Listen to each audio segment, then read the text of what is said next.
20th chapter. యోహాను సువార్త 20వ అధ్యాయము. After Jesus resurrected, యేసుక్రీస్తు పునరుత్థానము చెందిన తర్వాత when his disciples were sitting in a room, ఆ యొక్క శిష్యులందరూ ఒక గదిలో కూర్చున్నప్పుడు he went into that room.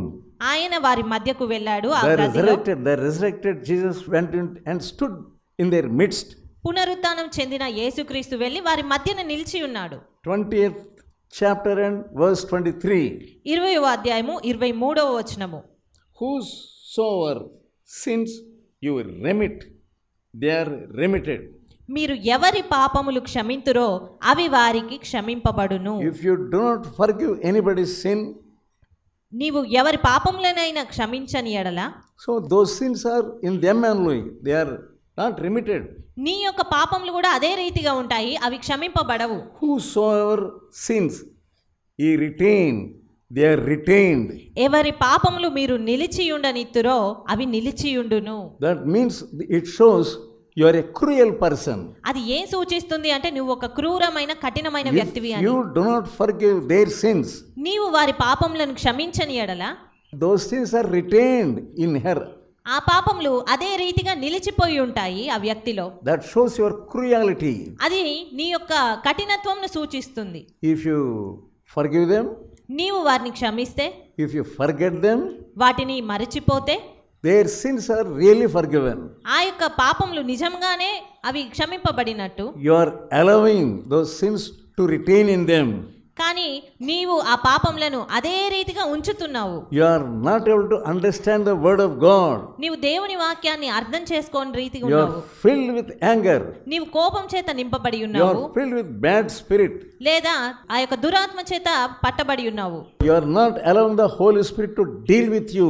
నీవు పరిశుద్ధాత్మ నిన్ను సంప్రదించులాగున అనుమతించడం లేదు. You have become a hard-hearted person. నీవు ఎంతో కఠిన హృదయం కలిగిన వ్యక్తిగా మారిపోయావు. After this meeting, ఈ యొక్క కూటము తర్వాత go home and sit for a while and ask God, Lord, is there any unforgiveness in me? ఇంటికి వెళ్ళి కూర్చొని అడగండి దేవుని, దేవా నాలో ఏదైనా క్షమించని తత్వం ఉన్నదా అని. God will suddenly show you. దేవుడు నిశ్చయంగా మీకు చూపిస్తాడు.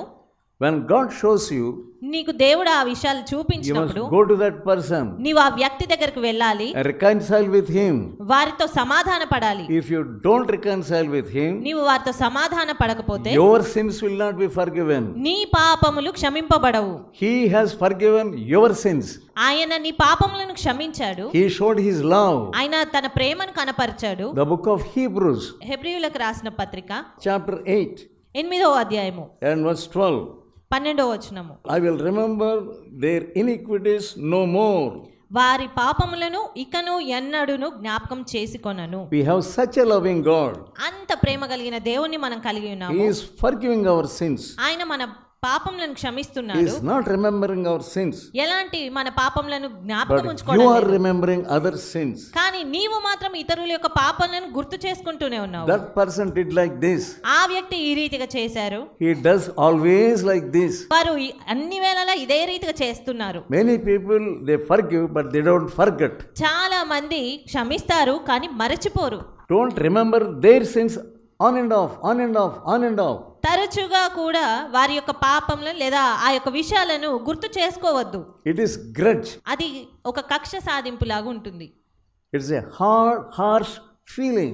అది కఠినమైనటువంటి హృదయం కలిగినటువంటి ఆలోచన. Your prayers cannot be answered. నీ యొక్క ప్రార్థనలు ఆ స్థితిలో ఉంటే జవాబు పొందుకోలేవు. You are asking God to forgive your sins. నీవు దేవుణ్ణి నీ పాపములు క్షమించమని అడుగుతున్నావు. That's all. You are satisfied with that prayer. అంతే, నీవు ఆ ప్రార్థనలతోనే సంతృప్తి చెందుతున్నావు. But you are not allowing God to forgive their sins and allowing their sins in your mind.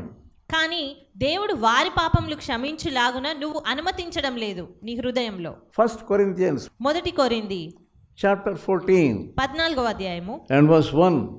మొదటి వచనము. Pursue love. ప్రయాసపడండి ప్రేమ కొరకు. You have to take some measure. నీవు దాని కొరకు కొంత ప్రయాసపడాలి. Pursue love.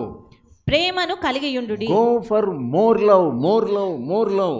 మరి ఎక్కువైన ప్రేమ కొరకు ముందుకెళ్ళాలి.